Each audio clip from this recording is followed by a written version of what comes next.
નમસ્કાર, મંતવ્ય ન્યૂઝના ભવિષ્યલક્ષી કાર્યક્રમ કાલનો દિવસ કેવુંમાં આપનું સ્વાગત છે. હું છું આપની સાથે લખમા.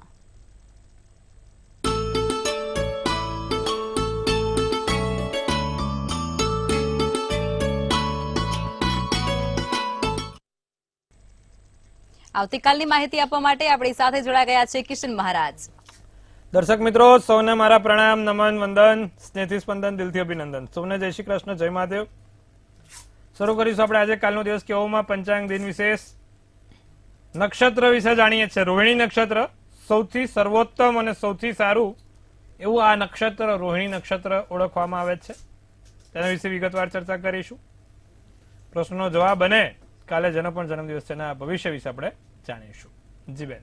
જી મહારાજ, કાર્યક્રમની શરૂઆત કરીએ અને તમે દર્શક મિત્રોને આવતીકાલના પંચાંગ વિશે માહિતી આપો. પંચાંગમાં કાલે તારીખ 17/1/2024 ને બુધવાર, તો જી વિક્રમ સંવત 2080. કાલે પોષ સુદ સાતમ છે. મીન રાશિમાં ચંદ્ર છે અને એના મૂળાક્ષર દ, ચ, જ ને થ છે. રેવતી નામનું નક્ષત્ર ચાલે છે જે સવાર 3:35 સુધી ચાલશે અને શિવ નામનો યોગ છે. તો ઘર નામનું કરણ રહેશે. વિછોડો કે પંચકની વાત કરીએ તો પંચક પૂરા દિવસ અને રાત્રિ દરમિયાન ચાલુ રહેશે. આખો દિવસ પંચક ચાલુ રહેશે. કાલે મીન રાશિમાં ચંદ્ર ઉતરશે એટલે કે પંચક પણ ઉતરી જશે. ત્યાં સુધી આ પંચક પૂરા દિવસ અને રાત્રિ દરમિયાન ચાલુ રહેશે. વિછોડો જોવા જાવ તો વિછોડો નથી, વિછોડો જોવા મળેલો નથી. મકર રાશિમાં સૂર્ય છે તો ચંદ્ર મીન રાશિમાં છે અને મીન રાશિનો ચંદ્ર કાલે 3:33 રાતે એટલે કે આવતીકાલ રાત્રે 3:33 ઉતરશે પછી મેષ રાશિમાં ચંદ્ર ભ્રમણ કરશે. 7:22 કલાક સૂર્યોદય રહેશે તો સૂર્યાસ્ત સાંજે 6:16 કલાકનો રહેશે. ચંદ્રોદયની વાત કરીએ તો 11:42 નો ચંદ્રોદય તો ચંદ્રાસ્ત 12:30 નો ચંદ્રાસ્ત જોવાય છે. બુધવાર હોવાથી કોઈ અભિજીત મુહૂર્ત દેખાતું નથી, પણ રાહુકાળ છે જે 12:49 થી 2:11 નો રાહુકાળ ચાલે છે. અને આ રાહુકાળ દરમિયાન કોઈ પણ પ્રકારના સારા કામ ના થાય, નવા કાર્યની શરૂઆત ના થાય તેનું ખાસ ધ્યાન રાખવામાં આવે છે. એટલે કે ભાઈ રાહુકાળમાં કરેલા કામ હંમેશા વિઘ્નો અપાવે, એટલે રાહુકાળમાં કોઈ પણ પ્રકારના કામ કરવા નહીં. આવતીકાલે દિવસ બુધવાર એકંદરે મધ્યમ દિવસ રહેશે. નાના મોટા કામ કરવા હોય તો થઈ શકશે, કોઈ માંગલિક કાર્ય કરવા હોય તો નહીં થાય. જી બેન. જી મહારાજ, હવે દર્શક મિત્રોને આવતીકાલના દિન વિશેષ વિશે માહિતી આપો. કાલે બુધવાર છે, મીન રાશિમાં ચંદ્ર છે. ભગવાન ગણેશજીની પૂજા ઉપાસના કરો એટલું તમારા માટે સારું રહેશે. તો શું કરવાનું ગણેશજીની પૂજા ઉપાસનામાં? તો ગણેશજીની પૂજા ઉપાસનામાં દર બુધવારે ભગવાન ગણપતિને કપૂરી પાન ને સોપારી, કપૂરી પાન ને સોપારી અને 7 લીલા મગ ચડાવવાનો મહિમા વધારે છે. એક કપૂરી પાન લેવાનું, એમાં સ્વસ્તિક દોરવાનું. સ્વસ્તિક છે ને, સ્વસ્તિક શેની સંજ્ઞા છે? સ્વસ્તિક એ ભગવાન ગણપતિની સંજ્ઞા છે. ભગવાન ગણપતિ એટલે સ્વસ્તિક. સ્વસ્તિક દોરવું, ત્યાં સવા રૂપિયો મૂકવો, સવા રૂપિયો ના હોય તો 1 રૂપિયો ને 1 રૂપિયા ઉપર સોપારી મૂકીને કંકુનો ચાંદલો કરવો. ઓમ ગણ ગણપતે નમઃ, ઓમ ગણ ગણપતે નમઃ ના મંત્રનો જાપ 108 વાર કરીને ભગવાન ગણપતિને ચઢાવવાથી આવનારી દરેક મુશ્કેલીમાંથી બચી શકાય છે. તો આવતીકાલ આટલું કરજો, લાભ રહેશે. જી બેન. જી મહારાજ, હવે આવતીકાલના દિવસ અને રાત્રિના શુભ ચોઘડિયા વિશે દર્શકોને માહિતી આપો. દિવસમાં પહેલું લાભ ચોઘડિયું આવશે જે 7:22 થી 8:33 કલાકનું રહેશે. પછી અમૃત ચોઘડિયું 8:43 થી 10:05 કલાકનું. પછી આવશે શુભ ચોઘડિયું જે 11:27 થી 12:49 કલાકનું. અને પછી આવશે લાભ ચોઘડિયું જે 4:55 થી 6:15 કલાકનું જોવા મળે છે. એટલે આ બધા થયા સારા અને શુભ ચોઘડિયાની વાત. કોઈ પણ પ્રકારના નાના મોટા કામ કરવા છે, નવા કાર્યોની શરૂઆત કરવી છે તો આ ચોઘડિયા પ્રમાણે કરો, ફળ સારું મળશે. રાત્રિનું ચોઘડિયું શુભ રહેશે જે 7:54 થી 9:33 નું રહેશે. રાત્રિનું ચોઘડિયામાં 7:54 થી 9:33 નું છે. કાલે જે પણ નાના મોટા કામ કરો રાત્રિના ચોઘડિયામાં કરો, તેનું ફળ ઉત્તમ અને સર્વોત્તમ જોવા મળશે. જી બેન. જી મહારાજ, આપણે નક્ષત્રોની વાતો કરીએ છીએ તો આજે તમે રોહિણી નક્ષત્ર વિશે દર્શકોને માહિતી આપો. શરૂ કરીશું રોહિણી નક્ષત્ર. રોહિણી નક્ષત્ર એટલે વૃષભ રાશિનું આ નક્ષત્ર છે. સાયન્ટિફિકલી પ્રૂવન થયેલું છે કે ભાઈ ગ્રહોની ગતિવિધિ થાય અને અમુક નક્ષત્રમાં ગતિવિધિ થાય છે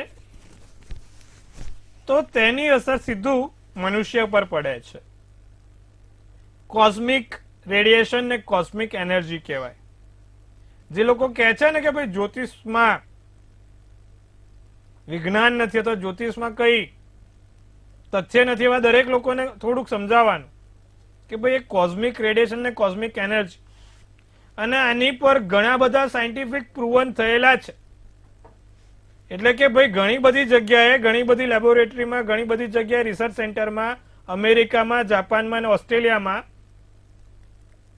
આ વસ્તુ પુરવાર થઈ છે કે ગ્રહોની ગતિવિધિ મનુષ્ય ઉપર સીધી અસર કરે છે.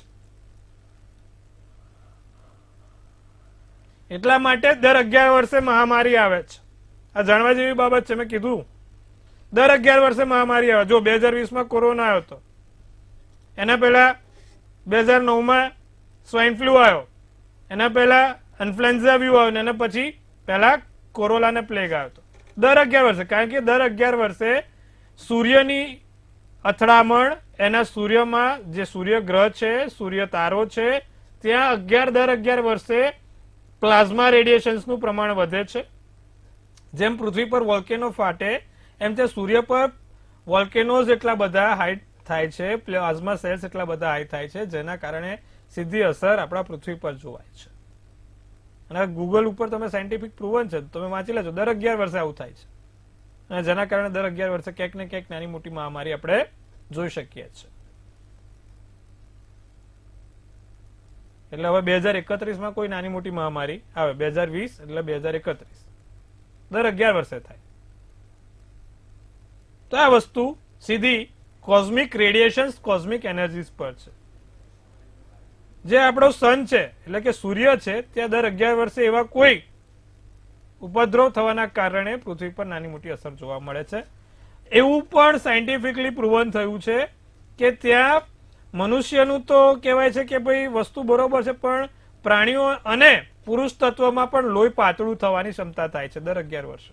એવું જાપાનના રિસર્ચ સેન્ટરમાં છે. એટલે ક્યાં સુધી આ અસર જાય કે આપણું લોહી પણ એ સૂર્યની કિરણો પાતળું કરે છે.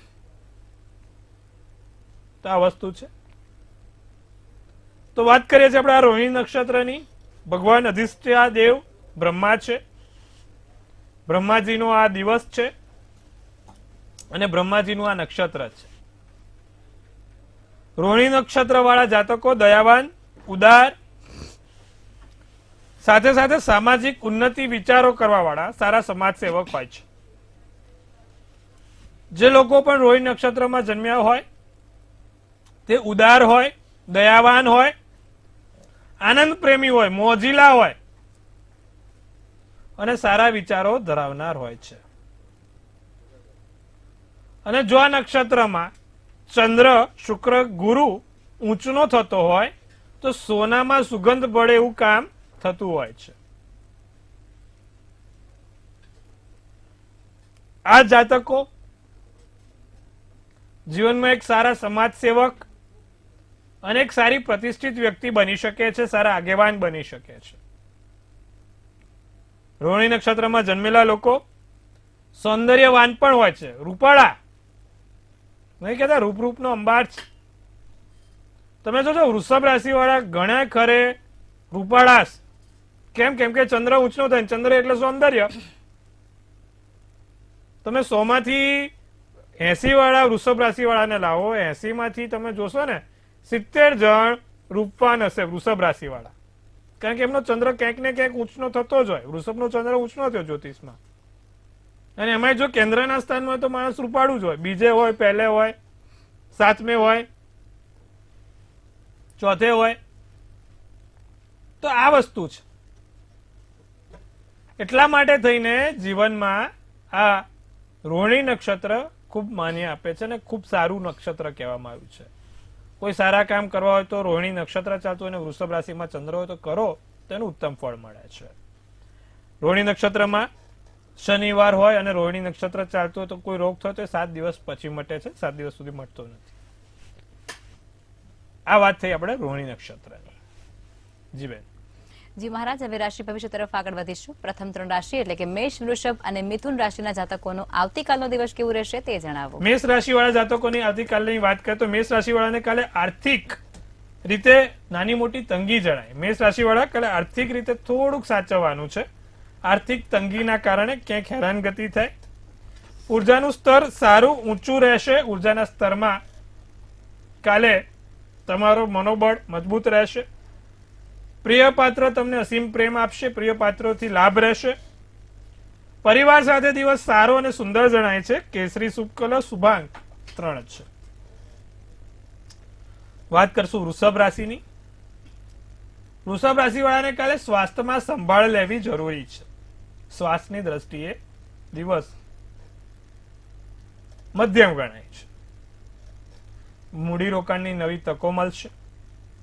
જે લોકોને લગ્નની વાતો આવીને અટકે છે, લગ્ન થતા નથી, તો લગ્નના યોગ પ્રબળ બને છે. કોઈ સમસ્યાનો હલ આવી શકે તેમ છે. નાની મોટી કોઈ સમસ્યાનો હલ ચોક્કસથી આવશે. નારંગી શુભ કલર શુભાંક 7 રહેશે. મિથુન રાશિવાળા જાતકોની વાત કરીએ તો નવી નોકરી કે ધંધાની તક મળે. નાની મોટી નોકરી કે ધંધાની તક મળશે. દિવસ સારો આનંદમય પસાર થાય. કર્મચારી વર્ગ સાથે કોઈ મતભેદ ના થાય તેનું ધ્યાન રાખીશું. વડીલોનું ધ્યાન રાખવું. તમારા જે તે વડીલો છે એનું ધ્યાન રાખજો. કાળો શુભ કલર શુભાંક 6. કર્ક રાશિની વાત કરીએ તો ધન પ્રાપ્તિના યોગ બહુ સારા પ્રબળ બને છે. નાનો મોટો ધનનો લાભ જોતો જોવાય છે. ધન ખર્ચમાં ક્યાંક ને ક્યાંક વધારો પણ દેખાય છે. પૈસાની રીતે થોડુંક સાચવવાનું છે. ભાગીદારીમાં નવું સાહસ કરવા માટે દિવસ સારો અને સુંદર જણાય છે. ભાગીદારીમાં ધંધો કરો, ભાગીદારીમાં પેઢી કરો તો એ તમને સારું વળતર આપે એમ છે. તમારા જીવનસાથી તમને કાલે ચોક્કસથી કોઈ ભેટ મળશે. જીવનસાથી તરફથી નાની મોટી ભેટ મળે. ક્રીમ શુભ કલર શુભાંક 2. સિંહ રાશિ વાળા જાતકોની વાત કરવામાં આવે તો ભૂતકાળની યાદો તાજી થાય. વીતેલી પળો, વીતેલી સ્મરણીય વાતો પાછી તાજી થશે. તમારા મિત્રો જોડે, નજીકના વ્યક્તિઓ સાથે દિવસ સારો સુંદર મજાનો આનંદ વાળો છે. તમારા જીવન સાથી જોડે કોઈ મતભેદ ના થાય, બોલવાનું ના થાય, નાની મોટી માથાકૂટ ના થાય તેનું ધ્યાન રાખજો. સ્વાસ્થ્ય પણ થોડી કાળજી રાખીશું. ભૂરો શુભ કલર શુભાંક 9 રહેશે. કન્યા રાશિને સાંજ પછી કોઈ આર્થિક લાભ જોતા જોવાય છે. નોકરીમાં અથવા વેપાર ધંધામાં કોઈ સારી વાત મળે. નોકરી વેપાર ધંધામાંથી ક્યાંક નાનો મોટો લાભ થતો જોવાય છે. દિવસ સુંદર છે, સારો છે. ચિંતા વગરનો દિવસ પસાર થશે. નવી નાની મોટી ભેટ મળી શકે એમ છે. તો જાંબલી શુભ કલર શુભાંક 5 રહેશે. જી બેન. જી મહારાજ, હવે સમસ્યાઓ સાથે કોલર જોડાઈ ચુક્યા છે. Hello hello. જી તમારો અવાજ નથી આવી રહ્યો, થોડો ઊંચેથી બોલો. Hello hello. જી મહારાજ. જી મહાદેવ. મહાદેવ. મહાદેવ. આપણા મારા બાબાની જન્મ તારીખ છે 14/15/4/2005. 14/15/2015 4/2004 2005. 2005. ચલો સમય જન્મ તારીખ સમય છે સવારે 10:30. બિલેશ્વર, આપણે રાણાઓ તાલુકો. પ્રશ્ન કહેશો ભાઈ. એને ધંધામાં કઈ મેળ નથી આવતો તો શું છે એમાં? જો હવે એમાં એવું છે, મિથુન રાશિનો ચંદ્ર, મિથુન રાશિનું લગ્ન એટલે કે છોકરાનું નામ કચ્છ ધપરથી હોય, નક્ષત્ર આદ્રા, સપ્તમની તિથિ, અતિગંડ નામનો યોગ છે અને શુક્રવારનો દિવસ છે. સાહેબ બે વસ્તુ છે. તો ગુરુ કેતુનો ચંડાલ યોગ ચોથા સ્થાનમાં એટલે કે જાહેર જીવનના સ્થાનમાં, અને જે કર્મનું સ્થાન છે એટલે કે જે વેપાર ધંધાનું સ્થાન છે ત્યાં બુધ અને રાહુ બેઠા છે. અને મીન રાશિનો બુધ નીચનો થાય એટલા માટે સમસ્યા જોવાય છે. તો બુધની ઉપાયથી ચોક્કસથી વેપાર ધંધામાં લાભ થશે. એક તો સર્વપ્રથમ પન્ના નામનો રત્ન પહેરાવો. ગ્રીન કલરનો જે નંગ કહેવાય ને, એમએલએન કહેવાય પન્ના દેશી ભાષા. બુધનો નંગ કાં તો બુધનું પેન્ડલ પહેરે, લાભ રહેશે. બુધવારના દિવસે ભગવાન ગણપતિને લીલા મગ, કપૂરી પાન અને એક સોપારી અર્પિત કરે. દરરોજે ગણેશ સંકટ નાશમ સ્તોત્રમનો પાઠ કરે. ગણેશ સંકટ નાશમ સ્તોત્રમનો પાઠ કરે. ઘરની બહાર નીકળે એટલે ભગવાન ગણપતિને દર્શન કરીને ગોળ ખાઈને નીકળે. જ્યારે પણ ઘરની બહાર નીકળે રોજ ગણપતિ ભગવાનના દર્શન અને ગોળ ખાઈને નીકળે. ઓમ ગણ ગણપતિ નમઃ બોલીને ઘરની બહાર નીકળે. ચોક્કસથી ધંધા વેપારમાં લાભ જોવાશે. જી બેન. જી મહારાજ, અન્ય એક કોલર જોડાઈ ચુક્યા છે. હેલો. હેલો, જી બેન. મારી ડેટ ઓફ બર્થ 22/11/2002. જી. સ્થળ છે ડીસા અને સમય છે સવારના 4:58. મારે એ પૂછવું છે કે મારા લગ્નના યોગ ક્યારે છે અને સામેનું પાત્ર કેવું હશે? ચંદ્ર વૃષભ રાશિનો છે, મૃગશીર્ષ નક્ષત્ર, બીજની તારીખ, શુક્રવારનો દિવસ છે બેન. લગ્નેશમાં શુક્ર છે, બહુ સારું કહેવાય. પ્રેમ લગ્નમાં થોડી રૂકાવટ દેખાય છે, એટલે અરેન્જ મેરેજ કરો તો સારું. ગ્રહણ દોષ છે, ગ્રહણ દોષનું નિવારણ કરો, સારું રહેશે. ગ્રહણ દોષમાં શું થાય? ટેન્શન, ડિપ્રેશન અને ઓવર થિંકિંગ. ટેન્શન, ડિપ્રેશન ને ઓવર થિંકિંગ એટલે ચંદ્ર રાહુનો ગ્રહણ દોષ 8મે. હવે આના નિવારણમાં એક ચંદ્રનું યંત્ર તમારી પાસે રાખવાનું. બીજું મૂનસ્ટોન એટલે ચંદ્રમણી કહેવાય. ચંદ્રમણી પોતે પેન્ડલમાં પહેરો. ભગવાન શંકરને દરરોજ દૂધ અને લીલા મગ ચડાવવાનું રાખો. શિવ પંચાક્ષર સ્તોત્રમનો પાઠ બોલતા બોલતા ચોક્કસથી લાભ રહેશે. જી બેન. જી મહારાજ, અન્ય એક કોલર જોડાઈ ચુક્યા છે. હેલો. હેલો. જી. હેલો. જી, જન્મ સ્થળ, સમય અને તારીખ જણાવશો? શંકરિયા કરણ. જી. જી. ઉંમર 20 વર્ષ, જામનગર. જી. જન્મ તારીખ જણાવજો ભાઈ. 6/2003. ફરી એકવાર. 2/6/2003. જી. જામનગર. હવે તો મારું મિકેનિકલ એન્જિનિયરિંગ પૂરું થયું છે, તો હવે આવનારું કેવું ભવિષ્ય રહેશે? સમય કરણભાઈ જણાવો. રાત્રે 9. જી. હવે તમારું મિકેનિકલ એન્જિનિયર એટલે કહેવાય છે શનિ ચંદ્રનો વિષયોગ છે. મિથુન રાશિનો ચંદ્ર અને આદ્રા નક્ષત્ર છે. સોમવારનો દિવસ. આવતીકાલે આપણે આદ્રા નક્ષત્ર પર વાત કરવાની છે. તમારું નક્ષત્ર આદ્રા છે ભાઈ. ખાસ તમારે સૂર્ય રાહુનો સમસ્યા નડતર આપે. દરરોજ જે ભગવાન સૂર્યનારાયણને જળ ચડાવજો. તાંબાના લોટામાં નિત્યક્રમ પ્રમાણે પાણી પીવાનું રાખો તમે. બીજું શનિચંદ્રનો વિષયોગ છે. દૂધ અને પીળી સરસવ ભગવાન શંકરને નિત્યક્રમ પ્રમાણે ચડાવો અને શિવ મહિમન સ્તોત્રમનો પાઠ દર સોમવારે કરો. આટલું કરો, લાભ થશે. આગળ જતા તમને કોઈ સારી નોકરીમાં સફળતા મળી જશે. જી બેન. જી મહારાજ, વધુ એક કોલર જોડાયા છે. હેલો. હેલો. જી બેન. જય માતાજી. જય માતાજી. મારે મારા વિશે પૂછવાનું છે. મારી જન્મ તારીખ છે 27/12/2006 જી. અને જન્મ સ્થળ છે ખંભાળિયા. જી. જન્મ સમય? જન્મ સમય છે બપોરના 2 ને. પ્રશ્ન કહેશો? મારા ભવિષ્ય વિશે જાણવું છે કે આગળનું ભવિષ્ય કેવું રહેશે. મીન રાશિનો ચંદ્ર છે. ઉત્તર ભાદ્રા નક્ષત્ર, બુધવારનો દિવસ, 8મની તિથિ છે. ચંદ્ર 12મે છે એટલે પાણી અને હાઈટ થી દૂર રહેવું બેનો. એકાદ વખત પડી જવાય. બીજું મંગળ છે 8મે. લગ્નમાં નાની મોટી સમસ્યા દેખાય. શનિ કેતુ પણ છે 5મા સ્થાનમાં. એક કેતુનું યંત્ર તમારી પાસે રાખવાનું બેન. કેતુનું યંત્ર તમારી જોડે રાખવાનું. રોજ દરરોજ એને ચાંદલો કરવાનો. ગાયત્રી મંત્ર 27 વાર બોલવાનો.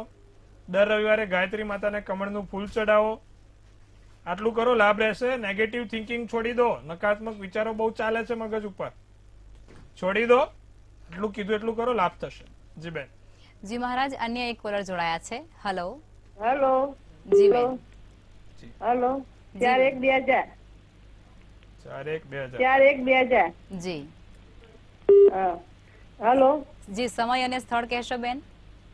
સમય છે રાતના 9:20 જી. સ્થળ ઊંઝા. જી. પ્રશ્ન કહેશો? એના લગ્ન એક ક્યારે છે? હવે ધનરાશિમાં ચંદ્ર મૂળ નક્ષત્ર સાતમની તિથિને બુધવાર છે. મંગળ અત્યારે પંચમ સ્થાનમાં સિંહ રાશિમાં આવેલો છે. મહાદશા શુક્રની ચાલે છે અને અંતરદશા બુધની ચાલે છે. ચોક્કસથી 2025ની એપ્રિલ પહેલા એના લગ્નના યોગ થઈ જશે. એટલે કે આવતા વર્ષના એપ્રિલ પહેલા લગ્નના યોગ છે. ચિંતા ના કરો, ઘણું સારું એને જોવાઈ જશે. જી બેન. જી મહારાજ, હવે રાશિ ભવિષ્ય તરફ આગળ વધીશું. તુલા, વૃશ્ચિક અને ધન રાશિના જાતકોનો આવતીકાલનો દિવસ કેવું રહેશે તે જણાવો. તુલા રાશિને કાલે કામમાં નાનું મોટું દબાણ રહ્યા કરે. મૂડી રોકતા પહેલા 100 વાર વિચારીને રોકજો. આખો દિવસ વ્યસ્ત રહે. નાના ભાઈ બહેન થી લાભ થાય. પૂરો શુભ કલર શુભાંક 3 રહે. તો વાત કરીએ વૃશ્ચિક રાશિમાં જીવનમાં કોઈ નવા વ્યક્તિનું આગમન થતું જોવાય છે. કોઈ નવું વ્યક્તિ તમારા જીવનમાં આવશે. મોટી યોજના બને. સારા કાર્યોની શરૂઆત થાય. જીવનસાથી જોડે દિવસ સારો છે. આસમાની શુભ કલર શુભાંક 1 રહે. ધનરાશિને ધન ખર્ચ પર કાબુ રાખો. પૈસા ખોટા વેડફાય નહીં, તેનું ધ્યાન રાખજો. નવી તક, પોતાના માટે કોઈ નવી તક ઊભી થાય. તમારી તબિયતમાં કાલે ધનરાશિ વાળા થોડું સાચવે. સાધન ચલાવતા પણ ધ્યાન રાખે. પીળો શુભ કલર શુભાંક 4. જી બેન. જી મહારાજ, હવે અંતિમ 3 રાશિ એટલે કે મકર, કુંભ અને મીન રાશિના જાતકોનો આવતીકાલનો દિવસ કેવું રહેશે તે જણાવો.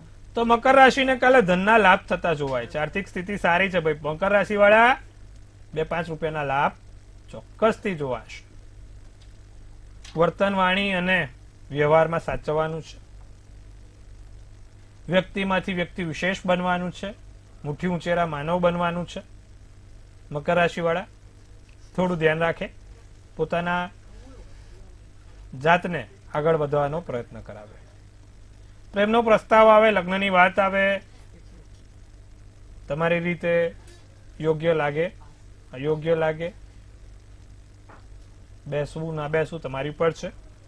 દિવસ સારો ને સુંદર છે. સફેદ શુભ કલર શુભાંક 6. સ્વાસ્થ્યને સાચવવું. નસીબ સાથ આપશે. નસીબના બળે બહુ સારા એવા કામ કુંભ રાશિમાં થતા જોવાય છે. પણ કોઈ ખોટા ખર્ચા ના થાય તેનું ધ્યાન રાખજો. જે લોકોના લગ્ન નથી થતા એવા દરેક લોકોના લગ્નના યોગ બહુ સારા છે, પ્રબળ છે. નારંગી શુભ કલર તો શુભાંક 8 રહેશે. વાત કરીશું મીન રાશિની. વિશ્વાસઘાત ના થાય. વિશ્વાસઘાત થવાની શક્યતા છે. નિર્ણય લેતા પહેલા વિચારજો. અણધાર્યા ફાયદા થશે. આકસ્મિક ફાયદા થાય. નિયમિત કાર્ય કરતા કોઈ અલગ કાર્ય થાય. જાંબલી શુભ કલર શુભાંક 6 રહેશે. જી બેન. જી મહારાજ, હવે જે લોકોનો આવતીકાલે જન્મદિવસ છે તેમનું આવનારું વર્ષ અને આવતીકાલનો દિવસ કેવું રહેશે તે ટેરોટ કાર્ડની મદદથી જણાવશો. કાલે જેનો પણ જન્મદિવસ છે, મંતવ્ય ન્યૂઝ ટીમ તરફથી સૌને હાર્દિક અભિનંદન. તનથી તંદુરસ્ત રહો, મનથી મલકાતા રહો અને ધનથી છલકાતા રહો. હાસ્યનું તોરણ ઝૂલતું રહે, ભાગ્યનું પાનું ખુલતું રહે અને ધન કુબેરના ભંડાર ભરાતા રહે. સુંદર મજાનું લખમાબેન એક ટેરોટ કાર્ડ કાઢશે. આવનારું વર્ષ કેવું છે આપણે જાણીશું, પ્રયત્ન કરીશું. આવનારા વર્ષનું શું કાઢ્યું છે એમને ભાઈ? તો કાઢ્યું છે 2 ઓફ હેન્ડ્સ, ફાયરનું કાર્ડ. જાણીએ હવે શું લખે છે 2 ઓફ હેન્ડ્સ વાળા. તો શું કહે છે ભાઈ? પ્લાનિંગ છે, પ્રોગ્રેસ છે, ડિસિઝન લેવાશે, ડિસ્કવરી, નવી શોધખોળ થશે. શેની થશે ખબર નહીં. ટ્રાવેલ, બહાર ફરવાનું છે ભાઈ. તીર્થ સ્થળો પર, વિદેશની મુસાફરી, અમેરિકા જવું છે, કેનેડા જવું છે. તો આ વર્ષે કાલે જેનો પણ જન્મદિવસ છે, વિદેશની મુસાફરી થશે, તીર્થધામમાં પ્રવાસ થશે. બીજું સારા એવા નિર્ણયો જે વર્ષોથી નથી લેવાતા, તમારા પારિવારિક હોય, પોતાના અંગત હોય કે જમીન મકાનને લગતા હોય, તેવા નિર્ણયો કાલે લેવાશે. અને બીજું સારું એવું તમારું પ્રોગ્રેસ એટલે કે તમારા કરિયરમાં સફળતા થશે. જો કાલે તમારો પણ જન્મદિવસ છે તો તમે ચોક્કસથી શું કરવાથી લાભ થશે તેના વિશે હું તમને માહિતી આપું. તો ભાઈ કાલે જેનો પણ જન્મદિવસ છે, ભગવાન હનુમાન દાદાની કાલે જે લોકો પૂજા ઉપાસના કરશે, 2 ઓફ હેન્ડ્સ આવ્યું છે, હનુમાનજી માલિક થાય. જે લોકો હનુમાનજીની પૂજા ઉપાસના કરશે તેનું આખું આવનારું વર્ષ સારું જશે. તો શું કરવાનું? મંગળવારનો દિવસ હનુમાનજીનો છે. દર મંગળવારે ભગવાનને દાડમનું ફળ આપવાનું, તુલસીના 2 પાન દળ અર્પિત કરવાની, એક આંકડાની માળા, આટલું કરવાનું છે દર મંગળવારના દિવસે. અને તમારા પાકીટમાં કાલે જેનો પણ જન્મદિવસ છે, પંચમુખી હનુમાનજીનો એક ફોટો જોડે રાખે. આખું વર્ષ સારું અને સુંદર જશે. તમારો પણ જન્મદિવસ અથવા તો કોઈ બીજાનો જન્મદિવસ હોય તો તમે આ લોકોને ફોરવર્ડ કરજો, કહેજો, તો જેથી એમનું પણ આવનારું વર્ષ સુધરે. બીજાને કહેવાનું રાખજો આપણા કાર્યક્રમ વિશે. અને એમને કહેજો કે આ માહિતી છે તો જાણવાનું રહે અને સારું એમનું આગળ ભવિષ્ય થાય. જી બેન. જી મહારાજ, અમારી સાથે જોડાયા અને દર્શકોને આટલી સરસ માહિતી આપી તે બદલ ધન્યવાદ. મહાદેવ હર.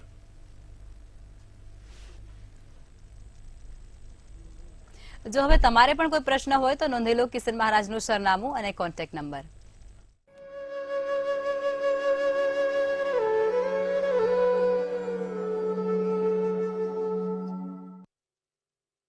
મંતવ્ય ન્યૂઝના ભવિષ્યલક્ષી કાર્યક્રમમાં આજે બસ આટલું જ. કાલે ફરી મળીશું. નમસ્કાર.